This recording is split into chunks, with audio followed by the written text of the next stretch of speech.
Dahil nga tag-ulan mga be, ay pumunta yung bayaw ko nagkukob ng kafoy para naman may maikapi ngayon taglamig. Masarap kaya magkape pag malamig tapos ganyan pa yung ikakape mo. Pagdating nga sa bahay nila ay wala nang balat yung kahoy mga beyang. Kaya dali-dali naman yung ate ko maggadgad mga beyang bilis niya. Habang nagagadgad niya si ate ay sumabay na din si bayaw. Ginagadgad na din yung nyug. Pagtapos nga nila magadgad mga be at pinaghalo-halo na yung nyug tsaka yung kahoy at nilagyan na ng asukal. At syempre, huwag natin kalimutan ilanat muna ang adon ng abat para magandang ibabat sa suman ay sa kafoy.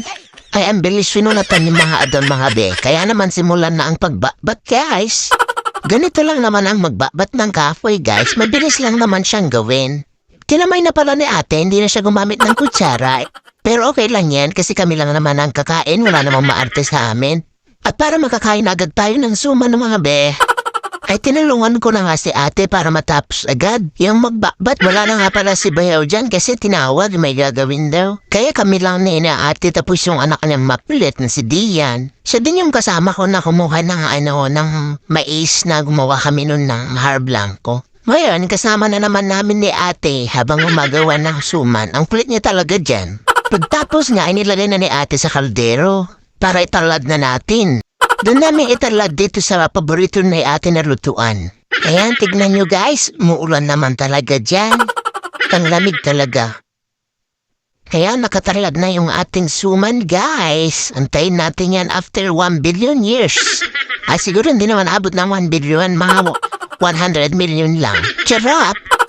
After nga ilang years mga be, ayan luto na agad. Excited na talaga ako magkape mga be, kahit hindi talaga ako nagkakape. Ayan, lagay muna ni ate dyan para matanggal yung tubig niya.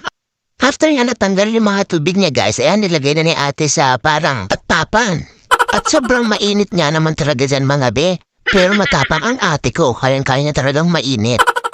Ayan na mga be, sarap na agad ako kahit hindi ko pa yan natitikman. Ayan na ang finished product. Medyo mainit-init pa dyan mga be, pero wala gusto na natin tikman agad-agad. After 1 million years, makakain ko na din tong suman na to. Charot!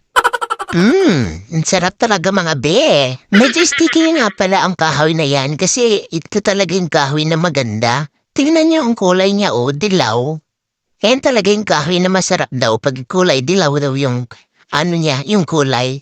Kaya kuha pa tayo, tikman pa natin. Ay wait lang. Tignan niyo pala diba? Kitang-kita yung mga nyug. Tas yung kulay nung kahoy. Sarap!